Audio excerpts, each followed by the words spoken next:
नमस्कार दोस्तों, कैसे हैं आप लोग। और गर्मी का सीज़न कैसा चल रहा है,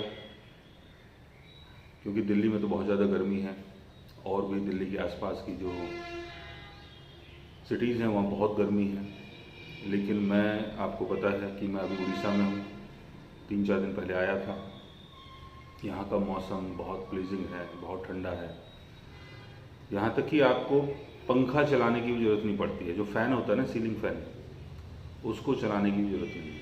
इतनी ठंडक है यहाँ पर। हल्की हल्की पानी की बौछार है, ठंडी ठंडी हवाएं चल रही हैं।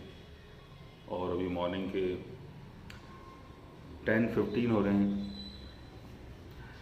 तो जब ऐसा अच्छा मौसम हो तो मन करता है कि चलो कुछ अच्छी बातें करते हैं।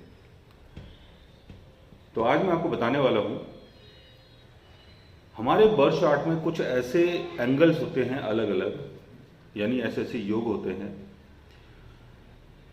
जिनके कारण हमें गेन होता है। कल मैंने एक वीडियो डाली थी जिसमें मैंने बताया था कि सडन गेन कैसे होता है। आज मैं आपको बताने वाला हूँ कुछ ऐसे योग जब आपके बर्थ चार्ट में बनते हैं तो आपको गेन होता है। जैसे मैरिज के बाद गेन हो जाना, चाइल्ड बर्थ के बाद गेन हो जाना, आपने कोई प्लॉट परचेज़ किया उसके बाद गेन हो गया, आपने कोई टी शर्ट परचेज़ की उसके बाद गेन हो गया, आप किसी मंदिर में गए उसके बाद गेन हो गया। तो ऐसे बहुत सारे गेन हैं जिनका योग हमारे बर्थ चार्ट में पहले से होता है। इसको समझने के लिए आप ऐसे माने कि जैसे कुछ योग होते हैं, जैसे मान लो फर्स्ट हाउस का लॉर्ड 9th हाउस में है, 9th हाउस का लॉर्ड 2nd हाउस में है, 5th हाउस का लॉर्ड 11th हाउस में है। तो किसी भी हाउस का जो लॉर्ड है, चाहे वो फर्स्ट हाउस हो, चाहे वो आपका 2nd हाउस हो, 3rd हाउस हो, 4th हाउस हो, अगर वो अपने गेन एंगल में चले जाते हैं या ऐसे भाव में चले जाते हैं जहां से उनको गेन होना है, तो आपको गेन होता है। और गेन होने का जो माध्यम है वो उस पर्टिकुलर हाउस का लॉर्ड है जो दूसरी जगह ट्रैवल करके गया है। जैसे 4th हाउस का लॉर्ड अगर 11th हाउस में चला जाता है,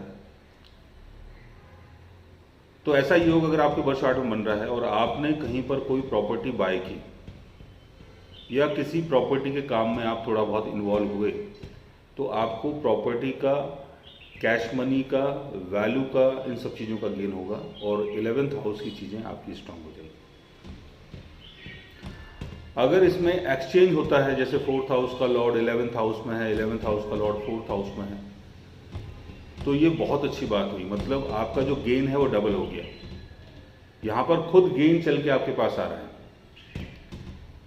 खुद लोग चल के आपके पास आ रहे हैं और आपको गेन करवा रहे हैं। अगर 11th हाउस का लॉर्ड 4th हाउस में है और 4th हाउस का लॉर्ड अगर 11th हाउस में है, तो मैंने बताया कि प्रॉपर्टी या प्रॉपर्टी से मिलती जुलती बहुत सारी चीज़ें होती हैं। जैसे आपने कोई गाड़ी परचेज़ कर ली, कोई कार परचेज़ कर ली, कोई बाइक परचेज़ कर ली, क्योंकि उन सब चीज़ों का संबंध 4th हाउस से है, तो उसके थ्रू गेन होता है।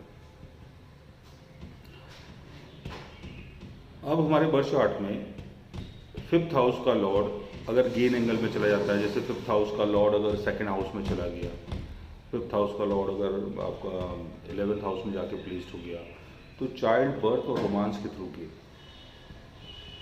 आपकी शादी हुई, आपकी पहली संतान हुई, सडनली कहीं से ऑफर आया कि आपको जॉब मिल गई है और आपको इतना पैकेज दिया जा रहा है, इतनी आपकी सैलरी है, आप आ जाओ। आपको गेन हो गया क्योंकि आपके 5th हाउस का लॉर्ड 11th हाउस में प्लेस्ड है या 2nd हाउस में प्लेस्ड है। 2nd house value and wealth का, 11th house hopes and wishes का, इनकम का। किसी के साथ आपका लव अफेयर हुआ, रोमांस हुआ, उसके थ्रू गेन हो गया। आप एक हाईली क्रिएटिव पर्सन हैं, आपने कोई पेंटिंग बनाई, आपने कहीं डांस किया, कुछ परफॉर्मेंस आपने कहीं जाके दिखाया, उसके बाद कोई आपको ऑफर आया और वहां से आपको गेन आ गया।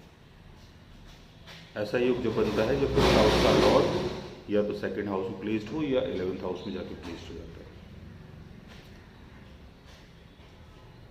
7th हाउस का लॉर्ड अगर अपने गेन एंगल में है, 7th हाउस का लॉर्ड 2nd हाउस में चला गया है, 11th हाउस में चला गया है, या 11th हाउस का लॉर्ड 7th हाउस में है या 2nd हाउस का लॉर्ड 7th हाउस में आ गया है, या 9th हाउस का लॉर्ड आपका 7th हाउस में प्लेस्ड है, या 7th हाउस का लॉर्ड आपका 9th हाउस में प्लेस्ड है, या 7th हाउस का लॉर्ड आपका 5th हाउस में प्लेस्ड है और 5th हाउस का लॉर्ड आपका 7th हाउस में प्लेस्ड है, तो ऐसे योग में आपको शादी के बाद गेन होता है। 7th हाउस का लॉर्ड 9th हाउस में है तो शादी के बाद आपका जो भाग्य बल है वो बढ़ जाएगा, क्योंकि 7th हाउस आपके पार्टनर का हाउस है, 9th हाउस यानी आपका भाग्य। वैसे ही 9th हाउस का लॉर्ड अगर 7th हाउस में आ गया तो लाइफ पार्टनर को लेके आप बहुत ज़्यादा भाग्यशाली रहेंगे, यानी जो भी आपका लाइफ पार्टनर होगा वो बहुत ज़्यादा भाग्यशाली होगा। 7th हाउस का लॉर्ड अगर 11th हाउस में चला जाता है तो मैरिज के बाद जो आपकी इनकम है वो स्टार्ट होगी। 7th हाउस का लॉर्ड अगर 2nd हाउस में चला जाता है तो मैरिज के बाद आप वैल्यूएबल बनेंगे और वेल्थी इंसान बनेंगे। तो ऐसे बहुत सारे योग हमारे बर्थ चार्ट में होते हैं जिनको आप अपने बर्थ चार्ट के द्वारा समझ सकते हैं कि ऐसा कौन सा योग है। अब जैसे 9th हाउस का लॉर्ड 11th हाउस में होता है, तो जब भी आप मंदिर जाएंगे, टेंपल जाएंगे और अपने भगवान, अपने गुरु, अपने धर्म से जब आप जुड़ेंगे या धर्म से संबंधित कोई भी अगर आप एक्टिविटीज़ करते हैं, पूजा पाठ करते हैं, तो आप वहाँ भी गेन देखेंगे, क्योंकि आपके 9th हाउस का लॉर्ड 11th हाउस में, गेन हाउस में चला गया। और कई बार ऐसा देखा गया है कि आप जैसे कहीं पर मंदिर में गए हैं और उसके बाद आप आए और आपका कोई काम अटका हुआ था, जहाँ से आपके पास पैसे आने थे या कुछ मिलना था, वो चीज़ आपको मिल गई। आपको लगेगा ये क्या हुआ। ऐसा योग जब बनता है जब 9th हाउस का लॉर्ड आपके 2nd हाउस में हो या 11th हाउस में हो। तो हमारे बर्थ चार्ट में ऐसे बहुत सारे योग होते हैं और वो किसी ना किसी कारण के कारण, मतलब कोई कारण होता है, उसके पीछे भी कोई कारण होता है, उस कारण के कारण वो चीज़ें हमें नहीं मिल पाती है। जैसे कारण क्या है, जैसे आपकी मान लो शादी नहीं हुई तो ये एक कारण हुआ और उस कारण के कारण आपको वो चीज़ नहीं मिली जो आपको मिलनी चाहिए थी। तो यहाँ कारण के पीछे भी कारण है। तो अगर ऐसा कोई योग आपके बर्थ चार्ट में बन रहा है तो उसको पूरा करने के लिए आपको वो काम करना पड़ेगा, उस योग को पहले कंप्लीट करना पड़ेगा, फिर आपको उसका बेनिफिट मिलेगा। 4th हाउस का लॉर्ड अगर गेन एंगल में है तो कहीं प्रॉपर्टी बाय करो, गाड़ी वाड़ी परचेज करो, घर का कोई सामान परचेज करो, गेन होगा।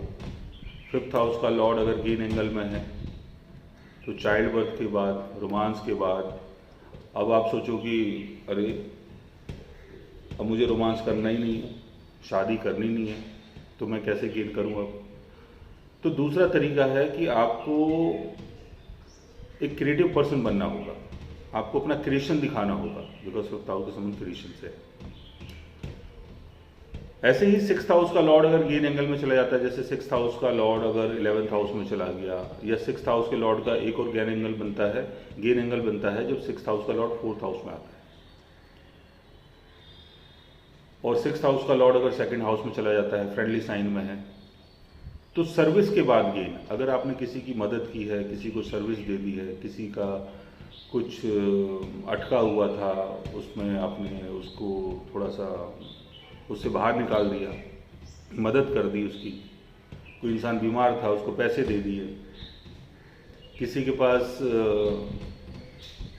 कुछ ऐसी प्रॉब्लम थी जहाँ पर वो इंसान बहुत परेशान था, उसकी मदद कर दी आपने, उसके थ्रू कई बार आपको गेन हो जाता है। अब 8th हाउस का लॉर्ड अगर गेन एंगल में है, 8th हाउस का लॉर्ड 11th हाउस में चला गया, 2nd हाउस में चला गया, और 8th हाउस का लॉर्ड अगर आपका 6th हाउस में आ गया, बिकॉज 6th हाउस में 8th हाउस का लॉर्ड अपने से 11th में आता है, तो वो भी उसके लिए गेन एंगल बन जाता है। ऐसे में अगर आप कोई रिसर्च कर रहे हो, कुछ नया इन्वेंट करना चाहते हो, और अगर आप बड़े ही सीक्रेटिव हो, सीक्रेट रह के अगर कुछ कर रहे हो, तो उसके थ्रू आपको गेन होता है। रिसर्च के थ्रू गेन होता है, एस्ट्रोलॉजी के थ्रू गेन होता है, योगा, मेडिटेशन, ध्यान के थ्रू गेन होता है। और कुछ जब आप नया इन्वेंट करते हैं उसके थ्रू गेन होता है। तो ऐसे बहुत सारे गेन एंगल्स हमारे बर्थ चार्ट में होते हैं जिनको जब हम ट्रिगर करते हैं तो हमें बाद में उससे गेन होता है। सो गाइज, आज मैंने आपको बताया कुछ ऐसे योग के बारे में जब ये हमारे बर्थ चार्ट में बनते हैं तो हमें कैसे गेन होता है और हमें कैसे गेन को अट्रैक्ट करना चाहिए, क्या करना चाहिए ताकि हमें गेन हो। अगर आप भी जानना चाहते हैं अपने बर्थ चार्ट के बारे में तो उसके लिए आप हमारे चैनल को सब्सक्राइब कर सकते हैं। और अगर आप हमसे बात करना चाहें, कंसल्ट करना चाहें, पर्सनली हमसे मिलना चाहें तो आप हमारी वेबसाइट के थ्रू, हमारे ऐप के थ्रू हमसे मिल भी सकते हैं, बात भी कर सकते हैं और गाइज आप हमसे कंसल्ट भी कर सकते हैं। So guys, take care, love you all and good bye.